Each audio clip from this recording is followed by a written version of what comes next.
तरबियत मुरीद का तरीका। ये जो तरबियत मुरीद का जो तरीका, यानी अभी पीर साहब के पास में एक शख्स आया मुरीद बनने के लिए कि मैं हजरत आपसे बैत होना चाहता हूं। तो अब हजरत जो पीर साहब से मुरीद होने के लिए आए, तो मुरीद बनने के उस मुरीद की तरबियत किस तरीके से, किस अंदाज से होनी चाहिए, इसके ताल्लुक से हजरत दाता गंज बख्श हुजवेरी रहमतुल्लाह तआला अलैह फरमाते हैं। आप फरमाते हैं मशाइख के तरीकत की आदत है कि जब कोई तालिब और मुरीद तरीकुल दुनिया होकर उनसे वाबस्ता होता है, वो उसे 3 साल तक 3 माहिन में मुआदब और खूखार बनाते हैं। अगर वो इसमें कायम और मुस्तहकम रहा तो बेहतर है, वरना इसे कहते हैं कि मसलके तरीकत में तुम्हारी गुंजाइश नहीं है। समझ रहे आप इसका लफ्ज का मतलब, इस सेंटेंस का मतलब आपके समझ में आया कि हजरत से बैत होने, पीर साहब से मुरीद होने के लिए अगर कोई शख्स आया और दुनिया छोड़ कर आया और अब कायम होना चाहता है, पीर से मुरीद होकर अपने इरादे पे कायम रहना चाहता है, अपने आप को खुदा के हवाले करना चाहता है, तो पीर साहब पर यह फर्ज है कि उस मुरीद को 3 साल में एकदम जबरदस्त खूंखार बना दे। 3 साल और कुछ महीनों में वो एकदम जबरदस्त बन जाता है। तो 3 साल को 3 डिवीजन में डिवाइड किया गया है। 3 साल को 3 डिवीजन दी गए हैं। हर साल के लिए एक काम उस मुरीद को दिया जाता है, उस पर वो मुरीद अमल करता है। जैसे कि अभी फर्ज करो कि आप स्कूल में हो, अभी आप फर्स्ट स्टैंडर्ड में हो, लेकिन सेकंड में अगर जाना है तो उसकी शर्त क्या है कि एग्जाम होगा। एग्जाम के बाद में आपको एक पूरा साल आपको एक सिलेबस पढ़ाया जा रहा है। सिलेबस पढ़ने के बाद में उस सिलेबस का एग्जाम होगा। एग्जाम में आप पास हुए कि फेल हुए ये तय किया जाता है, फिर आपको सेकंड में प्रमोट किया जाएगा, भेजा जाएगा, वरना आप नहीं जा सकते। उसी तरीके से जब कोई शख्स मुरीद होने के लिए आता है तो मुरीद होने के लिए 3 साल उसको अपने पीर को देने चाहिए। ऐसा हजरत दाता गंज बख्श हुजवेरी रहमतुल्लाह तआला अलैह फरमाते हैं। वो 3 साल में पीर साहब जो होते हैं वो अपने मुरीद की तरबियत करते हैं कुछ चीजों को लेकर। अगर वो कायम रहा, वो 3 साल अगर पीर साहब के साथ वो कायम रहा, ना डट कर एकदम, ना घबराया, ना भागा, ना किसी भी चीज में ना चूं किया, ना चा किया, पीर साहब के साथ में 3 साल तक के रह गया, जी हुजूरी में रह गया, अपने आप को नफी में रख लिया, अपने खुदा को मना लिया, ये 3 साल अपने पीर के साथ रह गया, तो पीर साहब उसको फिर आगे की मंजिलों पे लेके जाते हैं। और अगर नहीं रहा तो फिर पीरो मुर्शिद पे यह फर्ज और वाजिब है कि वो उस मुरीद को, उस शख्स को कह दे कि तरीकत की राह में तेरी कोई गुंजाइश नहीं है। यानी उसका टाइम वेस्ट मत करो और ना अपना टाइम वेस्ट करो। अगर वो बढ़ना चाहता है तो आगे लेके बढ़ जाओ, नहीं अगर जबरदस्ती टाइम पास कर रहा है तो उसको खुद ही सामने से बोलो कि जा भाई तेरे लिए यहां जगह नहीं है। 1 साल, अब ये 3 साल को किस डिवीजन में बांटा गया है वो देखे। 1 साल तक तो उसे खिदमत खल्क में मसरूफ रखते हैं, यानी अवामुन नास की खिदमत कर। अब वो खिदमत किसी भी तरीके से हो सकती है कि लोगों के बीच में जाए और अल्लाह का पैगाम पहुंचाए। किसी को अगर समझो रास्ते में कोई चल रहा है, उसको रास्ता पार करना है तो उसको रास्ता पार करा दो। किसी ने आपसे अगर पूछा कि ये फलाने जगह का एड्रेस क्या है तो उसको एड्रेस बता दो। यानी खिदमत तो किसी भी अंदाज से हो सकती है।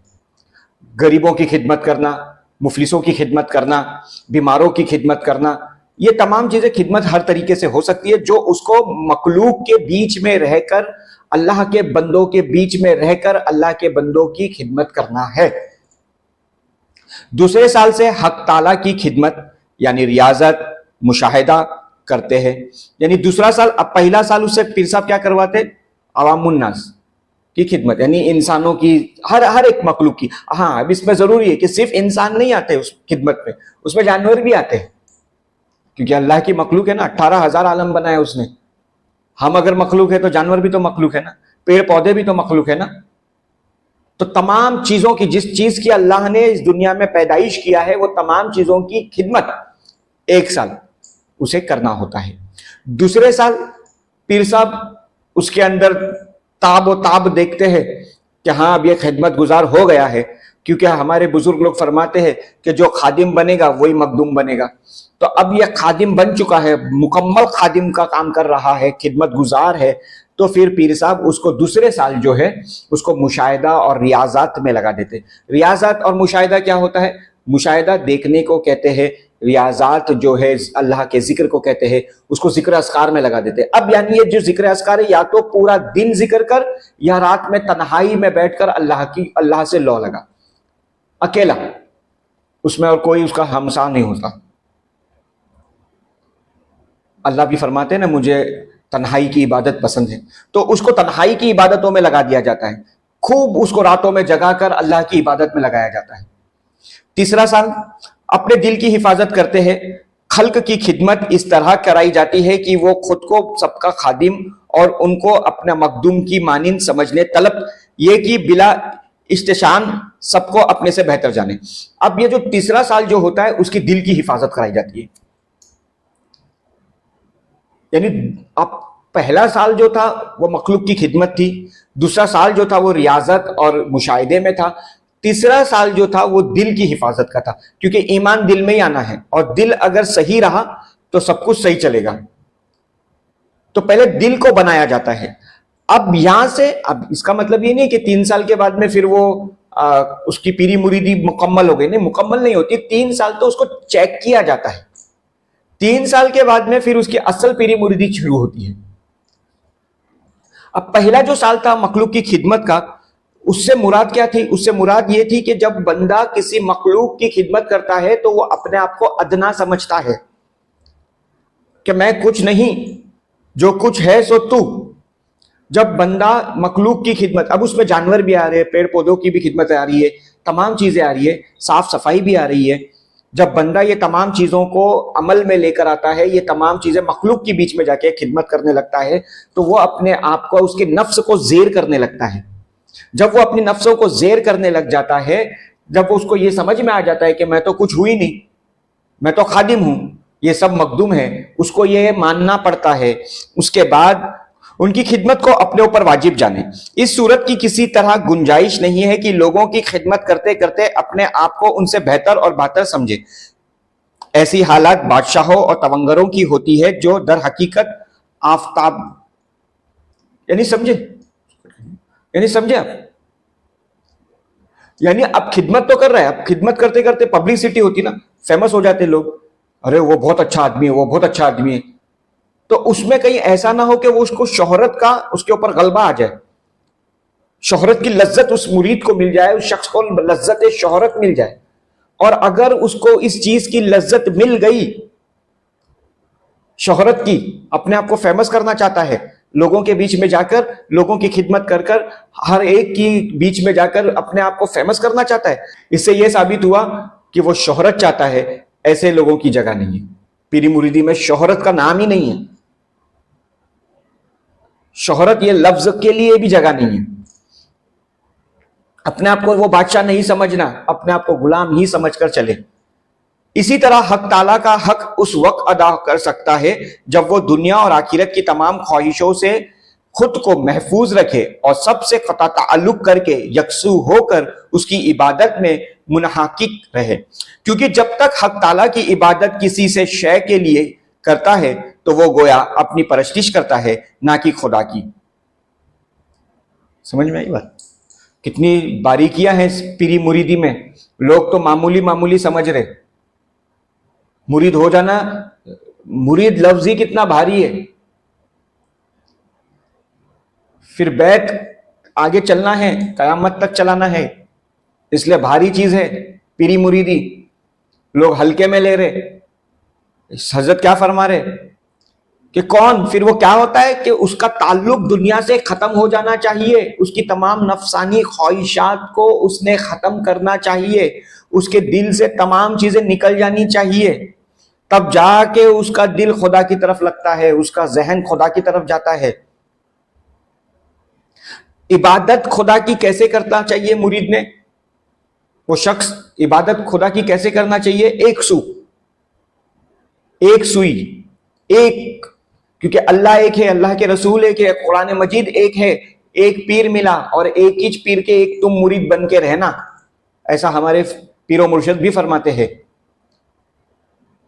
तब जाके वो मुरीद उस मकाम पर पहुंचता है।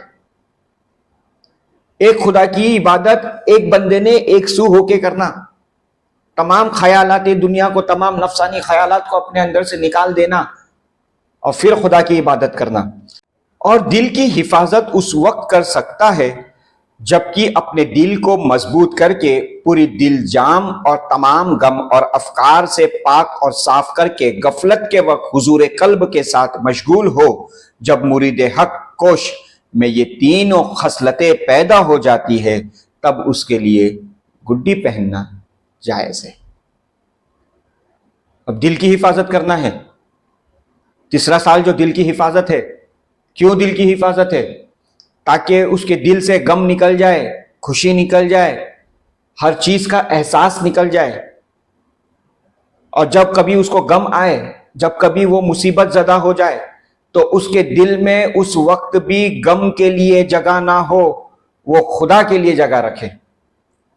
जब मुसीबत आ जाए तो अपने आप को खुदा के हवाले कर दे, ए अल्लाह मुसीबत तो तू देने वाला है, तो इस मुसीबत से निकालने वाला भी तो तू है। यानी हमा वक्त बंदा अपने दिल में खुदा को रखता है, तमाम चीजों से पाक हो जाता है, तमाम चीजों से निकल जाता है। जब मखलूक की खिदमत करता है तो अपने आप को ज़ेर समझता है, मैं कुछ नहीं हूं समझता है।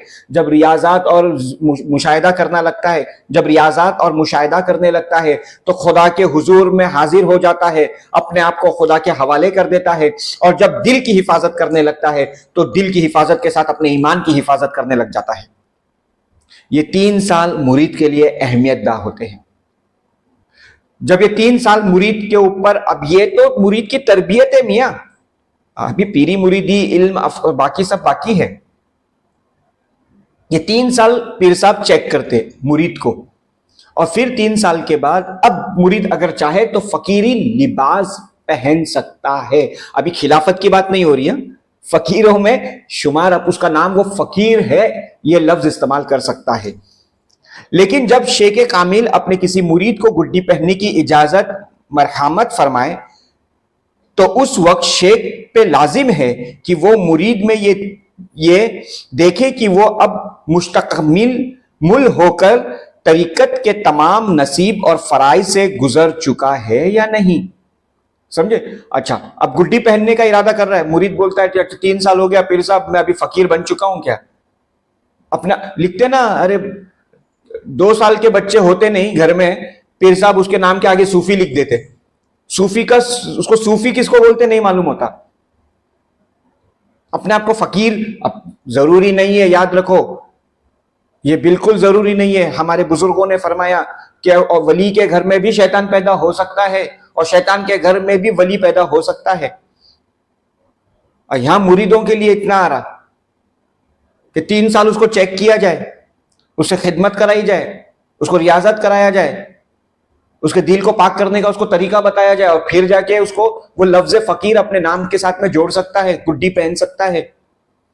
अब उसमें भी शर्त यह है कि अगर पीर साहब को यह समझ में आ रहा है कि ये उस लायक नहीं है, 3 साल खिदमत तो कर लिया, 3 साल मुशाहिदा तो कर लिया, रियाजत तो कर लिया, दिल को पाक कर लिया, लेकिन फिर भी अभी इसमें वो बात नहीं आई, फकीरों वाली सलाहियत नहीं आई, तो उसको गुड्डी पहनने की यानी फकीर बनने की इजाजत नहीं देनी चाहिए।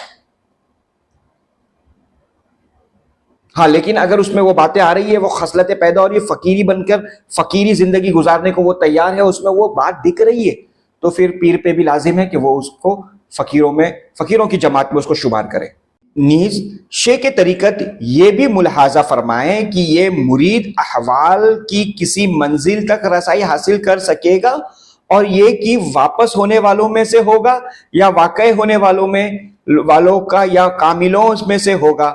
अब अगर उस मुरीद के वापस होने का खतरा हो तो उसे शुरू ही से मुरीद ना करे, और अगर दरमियान में रह जाने का अंदेशा हो तो उसे आगे बढ़ाने की कोशिश करे, और अगर कामयाबी होने की उम्मीद हो तो उसकी तरबियत करे, क्योंकि मशाइख तरीकत दिलों के तबीब होते हैं। जब तबीब को का बीमारी की खबर नहीं होती, ऐसे तबीब बीमार को हलाक कर देगा, क्योंकि वो उसके मुआलाज को नहीं जानता, खतरे के मौके को नहीं पहचानता और मर्ज के खिलाफ गिजा और दवा का इस्तेमाल करता।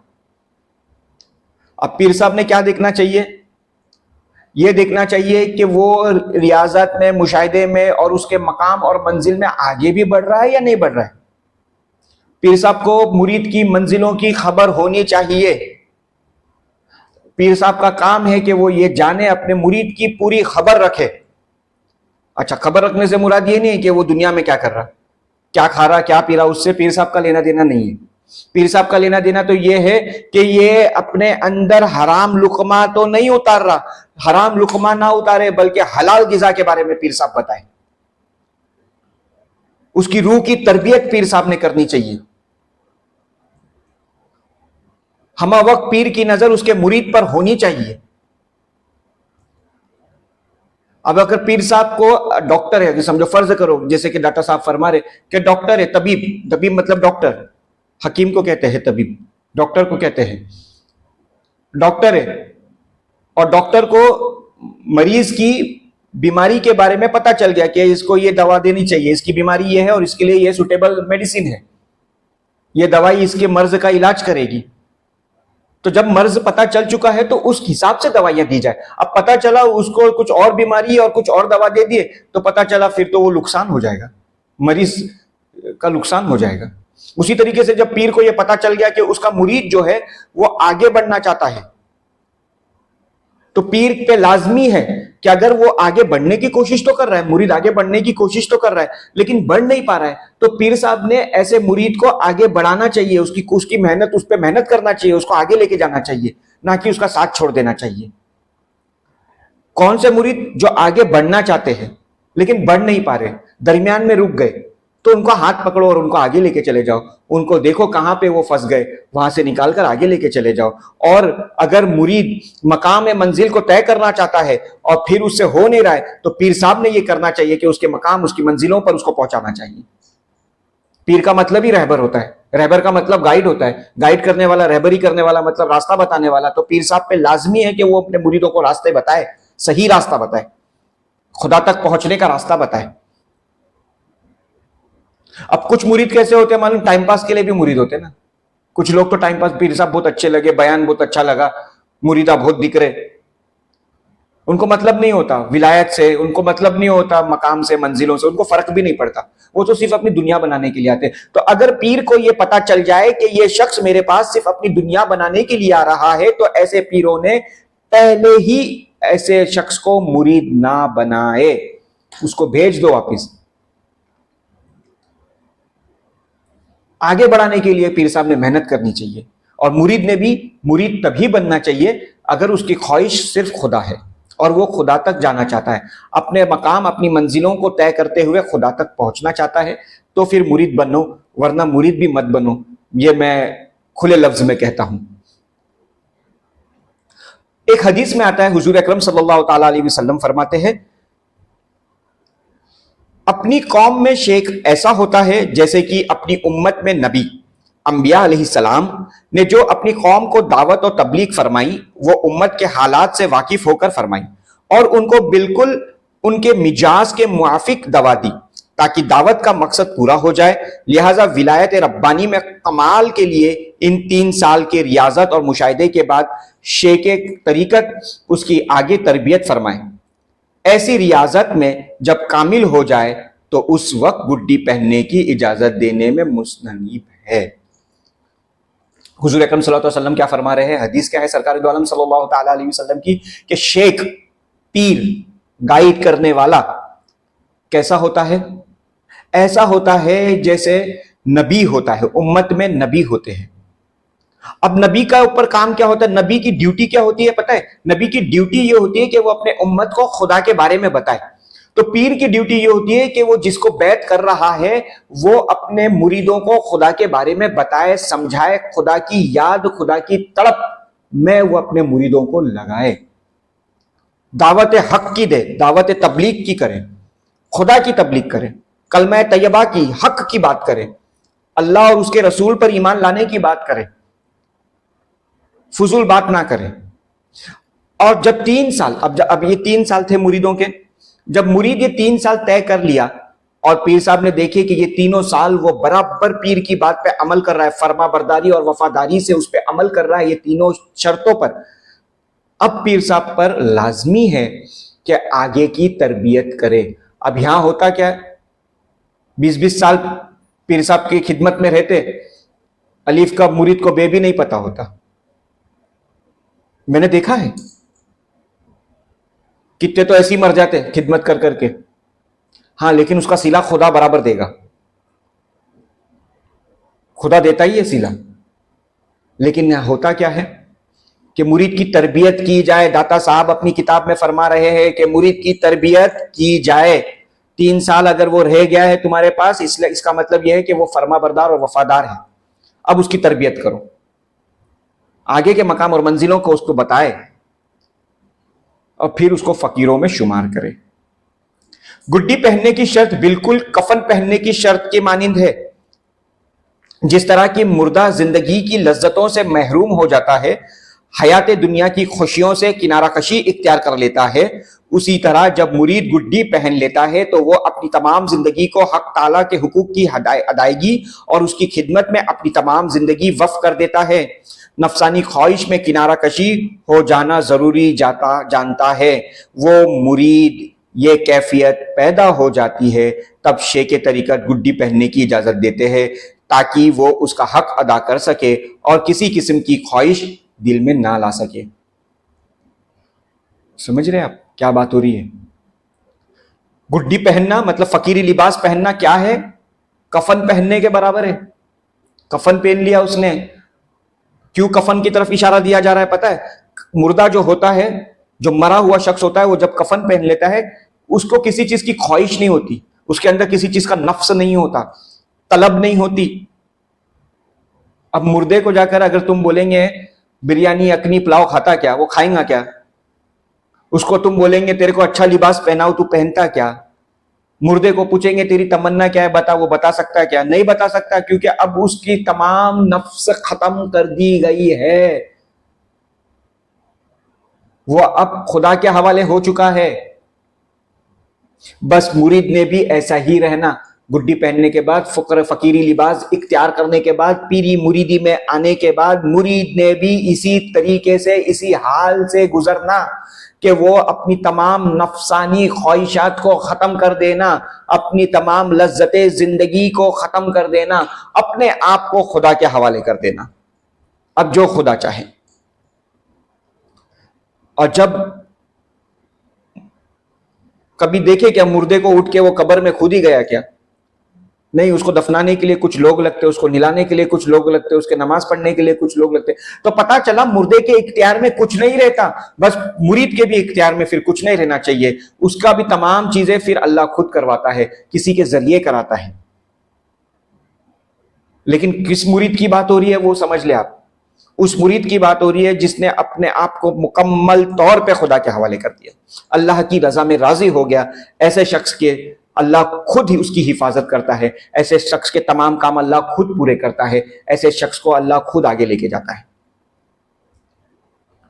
फिर जब वो अपने आप को मुकम्मल तौर पे खुदा के हवाले कर दिया, ऐसा शख्स अपने नाम के साथ फकीर लफ्ज लगा सकता है। ऐसे शख्स पे गुड्डी पहनना यानी फकीरी लिबास इख्तियार करना जायज़ है। यह भी मनकुल है कि गुड्डी पहनने वाले शेख को तरीकत में इतना तसर्रुफ व इख्तियार हासिल हो कि जब किसी गैर को पहनाए तो शफकत व मेहरबानी के साथ उसको आशनाए मारिफत करा दे, और जब किसी गुनहगार को पहनाए तो उसे औलिया अल्लाह के गिरोह में शामिल कर ले। यानी जब कभी कोई पीर अपने मुरीद को फकीरी लिबास पहनाता है, तो अगर किसी मुरीद को फकीरी लिबास पहना रहा है तो उसको मारिफत की मंजिलों से तय करवाए, यानी उसके अंदर उसको तमाम मारिफत उसको पता चले, तमाम मंजिलें उसकी उसको खबर करवा दे, उसकी मंजिलों की उसको खबर दे दे। और अगर किसी गुनहगार को अगर फकीर बना रहे हैं, अल्लाह की राह में ला रहे हैं, तो फिर उसे वलियों की जमात में शुमार करवा दे। यानी समझ रहे हैं आप, ये पीर कितना कामिल होना चाहिए कि अगर किसी को किसी पे, हकीकत तो यही होनी चाहिए कि पीर की नजर जब किसी गुनहगार पे पड़े तो उसको औलिया बना दे। यानी गौसे आजम दस्तगीर शेख अब्दुल कादिर जिलानी रहमतुल्लाह तआला अलैह हमारे लिए, हजरत गौसे आजम दस्तगीर शेख अब्दुल कादिर जिलानी रजी अल्लाह तआला अन्हु के बारे में क्या फरमान है आप क्या फरमाने आपके बारे में, क्या आपने चोरों को अब्दाल बना दिए, क्या नजर रखे होगे आपने? ऐसा पीर होना चाहिए। हम गौसे आजम के मकाम तक नहीं जा सकते, लेकिन उनके नक्शे कदम पे चल तो सकते हैं ना। तो पीरों ने कम से कम गौसे आजम के नक्शे कदम पर चलना चाहिए। एक मर्तबा मैं अपने शेख के साथ अजरबैजान गया तो खिरमाने गुंदुम में 2-3 गुड्डी पोशों को खड़े देखा जो गुड्डी के दामन को फैलाए हुए थे। मज़ार ने गद्दुम के थोड़े से दाने उनके झोली में डाल दिए। शेख ने उनकी तरफ तवज्जो होकर यह आयत करीमा पढ़ी, ये वो लोग हैं जिन्होंने हिदायत के बदले गुमराही खरीदी तो उन्हें उनकी तिजारत ने नफा ना दिया और वो हिदायत आफ्ताब ना हुए। एक दिन दाता गंज बख्श हुजवेरी रहमतुल्लाह ताला अलैह अपने पीरो मुर्शिद के साथ में अजरबैजान गए। यानी एक अजरबैजान तुर्की का एक रशिया का एक मुल्क है जहाँ पे आप गए। और जब आप वहाँ पे गए तो आपने देखा कि कुछ फकीर लोग, अब देखो समझने की बात है कि आप किस तरफ इशारा कर रहे हैं। कुछ फकीर लोग अपने दामन को फैलाए हुए खड़े थे, यानी सच तो यह था कि अपनी नफ्स के लिए कुछ मांग रहे थे। और फकीरी लिबास पहनने के बाद में फकीर का ताल्लुक खुदा के अलावा किसी से नहीं होना चाहिए। वही खिलाएगा, वही पिलाएगा, वही जो चाहे सो मेरे साथ करे, ये ताल्लुक फकीर का ऐसा ख्याल, ऐसा नजरिया, ऐसा उसका सब कुछ होना चाहिए। अब वो दामन फैलाए खड़े हुए थे और कुछ लोगों ने आकर उनके दामन में गेहूं डाल दिए, गंदुम डाल दिए। इसको मेरी जबान में भिखारी बोलते हैं।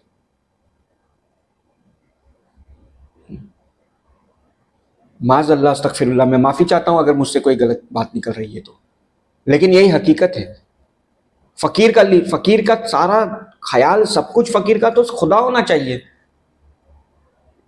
वो किसी से क्यों आस लगाए सिवाय खुदा के। तो हजरत शेख साहब ने उनकी तरफ देखा और फरमाया कि ये वही लोग हैं जिन्होंने इसको बिजनेस बना के रखा हुआ है। और उनको इस अल्लाह सुब्हानहू ताला कुरान की आयत में फरमाता है कि फिर उनका तिजारत उन्हें नफा नहीं दे रहा, उन्होंने गुमराहियत खरीद ली। गुमराही तो गुमराह तो हो गए, ये समझ ही नहीं पा रहे कि फकीर बने हुए। किसके फकीर है? अल्लाह के फकीर है। आशिक किसके है? रसूलुल्लाह के है। ये समझ ही नहीं पा रहे। जब ये समझ जाएंगे तो दुनिया से लौ लगाएंगे कि खुदा से लौ लगाएंगे। मैंने अर्ज किया कि ए शेख, ये लोग किस बिना पर इस बेइज्जती में मुब्तला है कि बरसरे आम जलील और खौफ होते हैं। शेख ने फरमाया, उनके पैरों के मुरीदों के जमा करके एक लालच है और उन मुरीदों को दुनियावी माल जमा करने की हवस है। किसी की हिर्स दूसरे की हिर्स से बेहतर नहीं है और बगैर अमर व हक दावत देना ख्वाहिशात की परवरिश करना है। क्या कर रहे पता है? बाजार में खड़े होकर अल्लाह के बारे में पकड़ पकड़ के लोगों को बता रहे। आज का ऐसी जमाना चल रहा है। जो शख्स आया है उस पर नजर ही नहीं डालते, सीधा उठाते बिठाते उसको मुरीद बना देते। अच्छा, सुबह की शाम भी होने नहीं देते, तुरंत बैत करवाते, तुरंत बैत भी करने बोलते, उसको डरा डरा के बैत कर लेते। मुरीद बनेगा तो लिस्ट में एक नाम बढ़ेगा ना? नहीं, वो दुनिया की तड़प में आया है, उसको खुदा की याद में लगा के छोड़ो। जब तक कि वो खुदा खुदा करता नहीं, उसको बैत में मत लो। उसके दिल से दुनिया निकलनी चाहिए, उसके दिल में खुदा आना चाहिए, उसके दिल में तड़प खुदा की पैदा होनी चाहिए। जब खुदा की तड़प पैदा हो जाए और वो शख्स उसकी तड़प दिखाना शुरू करे, तब जाके उसको बैत करे। तो हजरत शेख साहब ने फरमाया, हजरत दाता गंज बख्श हुजवेरी ने जब ये अपने शेख को कहा कि ये लोग क्या कर रहे हैं, तो हजरत दाता गंज बख्श हुजवेरी रहमतुल्लाह ताला अलैह के पीरो मुर्शिद ने फरमाया कि इनके पैरों पर इनको तड़प पैदा होती है कि ये जो है मुरीदों को जमा करें। आज का जो जमाना चल रहा है, जितने मुरीद जिस पीर साहब के, वो पीर साहब बड़े फेमस, वो पीर साहब कामिल फकीर, वो पीर साहब कामिल वली होते हैं, ऐसा लोगों का मानना है। बहुत ज्यादा मुरीद है मतलब बहुत बड़े पीर साहब है, ऐसा नहीं है। जितने, बुरा ना मान, मैं हकीकत बताता हूं, जितने ज्यादा मुरीद उतना पीर दुनियादार। हाँ, क्योंकि वो जितने भी आएंगे सब दुनिया की बात करने वाले, दुनिया के ही हल लेकर आने वाले, दुनिया की ही तकलीफें लेकर आने वाले। खुद तो दुनिया में रहते वो मुरीद, और पीर साहब को भी दुनिया में लेके जाते। तो पीर साहब मुरीदों को वक्त देंगे कि अपना वक्त खुदा को देंगे? किसी के दिल को अगर बुरा लग रहा है तो मैं माफी चाहता हूं, लेकिन यही हकीकत है। तो पीर साहब फरमा रहे इनको लालच है, हजरत शेख फरमाते हैं इनको लालच है मुरीदा बनाने की। आज का तो मामला ऐसा चल रहा है कि दूसरे का मुरीद रहता है उसको पकड़ के अपने पास मुरीद बना लेते हैं। यानी मुरीद बनाना कितना जरूरी हो गया है। पहले मुरीद बनना जरूरी होता था। पहले के जमाने में हमारे बुजुर्ग लोग फरमाते, पहले के जमाने में मुरीद पीर को तलाश करता था, ढूंढता था। पीरों को ढूंढ ढूंढ के लोग जाते थे। और आज का जमाना ऐसा आ गया है कि पीर साहब मुरीद को ढूंढ ढूंढ के ले जा रहे हैं, मुरीदों को ढूंढा जा रहा है। कौन सा शख्स मेरे से मुरीद होएगा? मैं खिलाफत लेके बैठा हूं, कोई तो आ जाए मुरीद हो जाए। और मेरे शेख, मेरे पीरो मुर्शद फरमाते हैं कि अगर अल्लाह ने आपको खिलाफत से नवाजा है, गौसे आजम ने आपको खिलाफत और सर पे आपके ताज सजाया है, तो आपको, आपके पास लोग मुरीद बनने जरूर आएंगे, क्योंकि खिलाफत गौसे आजम की है। तो वो जरूर आपको, अगर पीर बने हो तो मुरीद भी आपका कोई ना कोई तो जरूर बनेगा। ढूंढने की जरूरत क्या है? हमारे पीर ने तो हमको यही तरीका सिखाया और वही तरीके पे हम लोग चल रहे हैं। ऐसा ही सिखाया, ऐसे ही हम चल रहे हैं और ऐसे ही करने के लिए आगे की नस्लों को हिदायत करने की कोशिश कर रहे हैं कि ऐसा ही करना। तुम मुरीदों को मत ढूंढने जाना, मुरीद तुमको ढूंढने के लिए आना। तो मुरीद को फैज होगा, वो अल्लाह वाला बनेगा, वरना वो तो पीर साहब को भी लेके जहन्नुम में जाएगा। हजरत जुनैद बगदादी रहमतुल्लाह ताला अलैह फरमाते हैं कि मैंने बाबुल तलाक के मकान बाजार में एक आतिश परस को देखा जो निहायत हसीन और खूबसूरत था। मैंने बारगाह इलाही में मुनाजत की कि खुदाया इस में मेरी तरफ फेर, इसे तू मेरी तरफ फेर दे, तूने इसे कितना खूबसूरत पैदा किया है। कुछ अरसे बाद वो आतिश परस मेरे पास आया और मुझे कहने लगा, ए शेख, मुझे कलमा शहादत पढ़ाइए और मुसलमान करके दाराए विलायत पर फराइज कीजिए।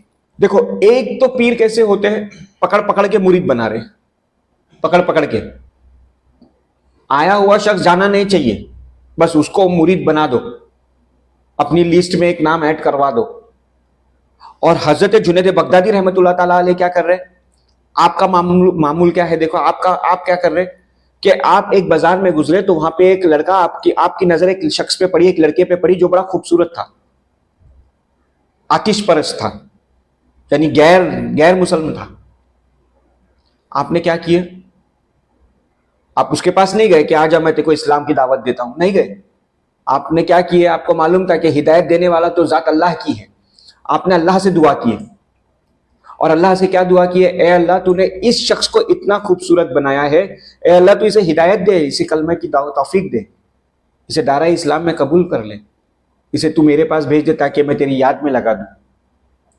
अल्लाह ने आपकी दुआ को कबूल किया और कुछ दिनों के बाद में वो शख्स हजरत जुनैद बगदादी रहमतुल्लाह ताला अलैह के पास में आया और कहा, ए शेख, मुझे कलमा शहादत पढ़ाइए और इस्लाम में दाखिल कीजिए और मुझे वलियों की जमात में शुमार कर दीजिए। दुआ का असर हुआ कि नहीं हुआ? अब जबरदस्ती उसको मुरीद बनाने की क्या जरूरत पड़ी जब वो खुद ही आ गया दुआ से। तो पीरों का काम यह होना चाहिए, अल्लाह वालों का काम यह होना चाहिए कि उनका ताल्लुक खुदा से होना चाहिए, ना कि किसी मखलूक से हो। उनके लिबास से, उनके हुलिये से, उनके तमाम अज़ाओं से, उनके अदाओं से, उनके बोलचाल से, उनके रहन सहन से सिर्फ खुदा समझ में आना चाहिए। उसको अल्लाह वाला कहते, उसको वली कहते, वो कामिल पीर होता है। आज के जमाने में कामिल पीर किसको समझते मालूम? कामिल पीर वो होता है जो हवा में ऐसा हाथ हिलाता और उसके हाथ में कुछ आ जाता, या तुमने कुछ बोले और उसने तुम्हारे लिए दुआ किया और वो पूरा हो गया, वो कामिल पीर नहीं। ये कामिल पीरों की निशानी नहीं है। कश्मो करामत दिखाना ये कामिल पीरों की निशानी है ही नहीं। पीर तो उसको कहते हैं, पहले पीर, लफ्ज पीर तो समझो किसको बोलते हैं। लफ्ज पीर का मतलब है गाइड करने वाला, रहबरी करने वाला। तो काय की रहबरी करेगा? दुनिया में रहकर खुदा की तरफ जाने की रहबरी करने वाले को पीर बोलते। कश्मो करामत दिखाना पीरों का काम नहीं है। वो तो मिन जानिब रब अल्लाह जब चाहता है हो जाता है बंदे से। आज के जमाने में सबसे बड़ी करामत क्या है मालूम है? आज के ज़माने में सबसे बड़ी करामत यह है कि तुमको खुदा की याद आ जाए, ये सबसे बड़ी करामत है। गुड्डी सालेहीन की निशानी है, नेकों की अलामत और फुकरा और सूफियों का लिबास है, और फक्र और सफाई की हकीकत का बयान पहले गुजर चुका है। गुड्डी, ये जो लिबास फकीरी लिबास है, ये सालेहीन का निशानी है, नेक बंदों की अलामत है। इसको पहनने के बाद में नेक लगना, नेक होना, नेक बनना, और फकीर और सूफियाओं का लिबास है। ये पहनने के बाद में आपके अंदर से पूरी तरह की सफाई हो जानी चाहिए। सूफी का मतलब पाक साफ है, पाक साफ हो जाना चाहिए। फकीरी इख्तियार करने के बाद फकीरी होनी चाहिए, तुम्हें देखकर फकीरी लगनी चाहिए।